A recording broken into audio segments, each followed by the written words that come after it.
తెలుగు రాష్ట్రాల్లో అతిపెద్ద lift manufacturer lifts ట్రై.com dealership కూడా ఇవ్వబడును. ఇన్వెస్టిగేషన్ చాలా వేగవంతంగా జరుగుతుంది. ఒక్కొక్కటి చేయని అన్నీ ఒకేసారి చేసే కెపాసిటీ మటుకు ప్రభుత్వానికి ఉండదు. ఎందుకంటే గతంలో అన్ని అక్రమాలు జరిగినాయి. నేను కూడా దీని మీద చాలా స్పష్టంగా సార్ దావోస్ పర్యటనలో ఏమీ తీసుకురాలేదని చెప్పి మంత్రి అమర్ లాంటి వాళ్ళు మాట్లాడి ప్రశ్నిస్తున్నారు. ఏం చెప్తారు సార్? అరే కోడిగుడ్డుని నేను సూటిగా ప్రశ్నిస్తున్నా. మీరు మంత్రిగా ఉన్నప్పుడు మీరు ఏం తీసుకొచ్చారు? ఆంధ్రాకి ఏం తీసుకొచ్చారు చెప్పండి. ఇప్పుడు మేము మాకు ఇప్పుడే థ్యాంక్ యూ అన్న 7 నెలల్లో 6,33,568 కోట్ల రూపాయలు పెట్టుబడులు తీసుకొచ్చాము. 4,10,125 మందికి ఉద్యోగాలు కల్పించే పరిశ్రమలు ఆంధ్ర రాష్ట్రానికి ఎన్డీఏ ప్రభుత్వం తీసుకొచ్చింది. అది గర్వకారణం. కాగ్నిసెంట్ గురించి కూడా నేను ట్వీట్ పెట్టా కదా, చూడలేదన్న ట్వీట్? ఎవరు మీకు ఇచ్చిందే, మొన్న ఇచ్చిందే. సాక్షి ఉన్నాడు ఇక్కడ. సాక్షి రాలేదా? ఆయనే రిపోర్టరా? కేసు రాలేదా? సాక్షి ఎవరు లేడా? అరే ఆయనకి ఇద్దాం అనుకున్నాను కాగితం. ఇదన్నా చూడరా భయ్, కళ్ళు తెరువు అని అనుకున్నా. ఇప్పుడు మీరు చూడండి, బాబు గారి డావోస్కి దాదాపు 1997 నుంచి వెళ్తున్నారమ్మా. డావోస్కి వెళ్ళినప్పుడు ఎప్పుడు ఒప్పందాలు చేసుకోం. డావోస్ చర్చిస్తాం, ఇంట్రెస్ట్ ఎవరికి ఎలా ఉందో డిస్కస్ చేసి మళ్ళీ తిరిగి వచ్చిన తర్వాత ఒప్పందాలు చేసుకుంటాం. ఇప్పుడు దీంట్లో మీరు చూస్తే విచిత్రం, ఆసిల్లర్ మిత్తల్ది దీంట్లో ఒప్పందం లేదు. పైన ఆసిల్లర్ మిత్తల్ది 1,35,000 కోట్ల రూపాయలు పెట్టుబడి అనేది ఉంది. కానీ ఆసిల్లర్ మిత్తల్ది ఒప్పందం లేదు, ఎంఓయూ లేదు. మాకు ఎంఓయూ లేదు ఆసిల్లర్ మిత్తల్తో. మాకు ఎలాంటి ఎంఓయూ లేదు. ఎందుకంటే వాళ్ళు అన్నారు ఎంఓయూ ఎందుకు సార్, డైరెక్ట్ వర్క్కి వెళ్దాం అన్నారు. వాడు మమ్మల్ని తప్పబడతారా?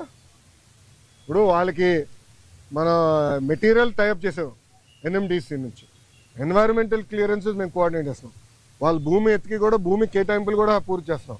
6-7 నెలల్లో పనులు ప్రారంభించాల లక్ష్యంతో మేము పనిచేస్తున్నాం. ఎన్నికలకు వెళ్ళే లోపల ఫస్ట్ ప్రొడక్షన్ అవ్వాలనేది మేము చేస్తున్నాం.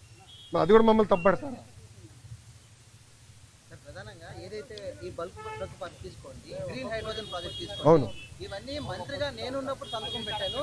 ఇది టీడీపీ ఎందుకు క్రెడిట్ తీసుకుంటుందంటూ కూడా మాట్లాడుతున్నారు. ఏం సంతకం పెట్టాడు స్వామి? మంత్రిగా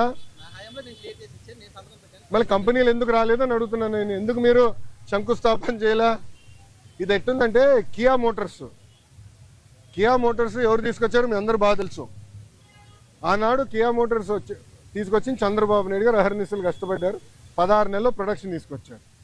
వైకాపా ప్రభుత్వం అధికారంలోకి వచ్చిన తర్వాత ఒక ఈమెయిల్ సృష్టించి, గతంలో రాజశేఖర రెడ్డి గారు ఈమెయిల్ పెట్టారు, ఆ ఈమెయిల్ వల్ల కియా మోటార్స్ వచ్చిందండి. ఇంకేం చెప్పాలి స్వామి?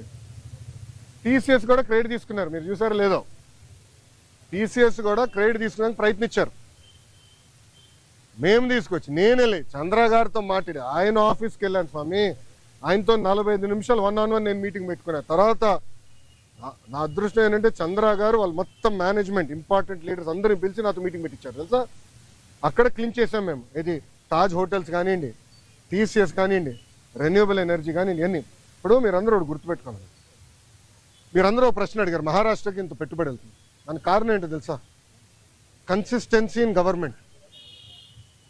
అంటే ఒకే ప్రభుత్వం మళ్ళీ వచ్చేగల ఏమవుతుందంటే అక్కడున్న పెట్టుబడులు పెట్టే వాళ్ళకి కాన్ఫిడెన్స్. డావోస్లో ఒక పారిశ్రామికవేత్త నేను కలిసాను, మన ఆంధ్ర రాష్ట్రంలో పెట్టుబడి పెట్టాడని. నాకు టైం లేదు బాస్, నాకు ఇంకో మీటింగ్ పరిగెడుతున్నా, నాతో నడవండి అని చెప్పి మన ఆంధ్ర పెవిలియన్ నుంచి భారత్ పెవిలియన్ వరకు మేము నడుచుకుంటూ వెళ్తున్నాం. ఒక 10 నిమిషాలు వాక్. ఆయన అన్నాడు, నేను జగన్మోహన్ రెడ్డి గారిని ఇదే డావోస్లో కలిసానికి ప్రయత్నించా, చాలామంది అడిగా, కలవనని చెప్పాడు అన్నాడు. ఎందుకన్నా? మీరు తెలుగుదేశం పార్టీ హయాంలో పెట్టుబడులు పెట్టారు కదా అంటే, మీరు తెలుగుదేశం పార్టీ కంపెనీ, అది వరల్డ్ రినౌండ్ కంపెనీ. కనీసం వాళ్ళ సమస్యలు పరిష్కరించేదానికి గత ముఖ్యమంత్రి గారు కానీ ఇండస్ట్రీస్ మంత్రి కానీ కలవలేదు. నేను మంత్రి అయిన తర్వాత ఐటీ వాళ్ళతో మీటింగ్ పెట్టాను. వాళ్ళు కూడా చెప్పారు కదా మీటింగ్లో, ఫస్ట్ టైం గత 5 సంవత్సరాలు ఫస్ట్ టైం ఐటీ ఇండస్ట్రీతో మీటింగ్ పెట్టేది మీరు ఒక్కరే అని.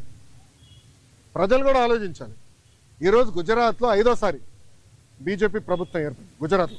దానివల్ల మీరు చూస్తే గుజరాత్ ఏమో స్పీడ్గా అభివృద్ధి కార్యక్రమాలు ముందరికెళ్తుంది. మహారాష్ట్ర కన్సిస్టెంట్గా మళ్ళీ ప్రభుత్వం వచ్చింది. సో కన్సిస్టెన్సీ ఉండే గల పెట్టుబడులు పెట్టేదానికి పారిశ్రామికవేత్తలు ముందరికి వస్తున్నారు, వాళ్ళు పెట్టుబడులు పెడుతున్నారు, ముందరికి వెళ్తున్నారు.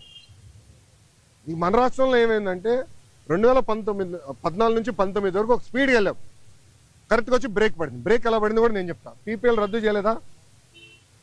ఒకే రాజధాని వద్దు 3 రాజధానులని ఒక రాజకీయ గేమ్ ఆడలేదా? దానివల్ల ఎవరు నష్టపోయారండి? ఆంధ్ర రాష్ట్ర ప్రజలు నష్టపోయారు, ఉత్తరాంధ్ర ప్రజలు నష్టపోయారు, రాయలసీమ ప్రజలు నష్టపోయారు. దయచేసి ప్రజలందరూ ఇది గమనించాలి. అందుకే మన ప్రధానమంత్రి గారు కానివ్వండి, ముఖ్యమంత్రి గారు కానివ్వండి, నేను కూడా నా స్పీచ్లో విశాఖపట్నంలో మళ్ళీ ఎన్డీఏ కూటమి గెలవాల్సిన అవసరం ఉందని చెప్పాను. మాకు ఇంకా 4 సంవత్సరాలు 5 నెలలు ఉంది ఎన్నికలకి. 4 సంవత్సరాలు 4 నెలలు 5 నెలలు ఉంది ఎన్నికలకి. ఎందుకంటున్నానంటే కన్సిస్టెన్సీ ఆఫ్ గవర్నమెంట్ ఉంటేనే కాన్ఫిడెన్స్ ఉంటుంది.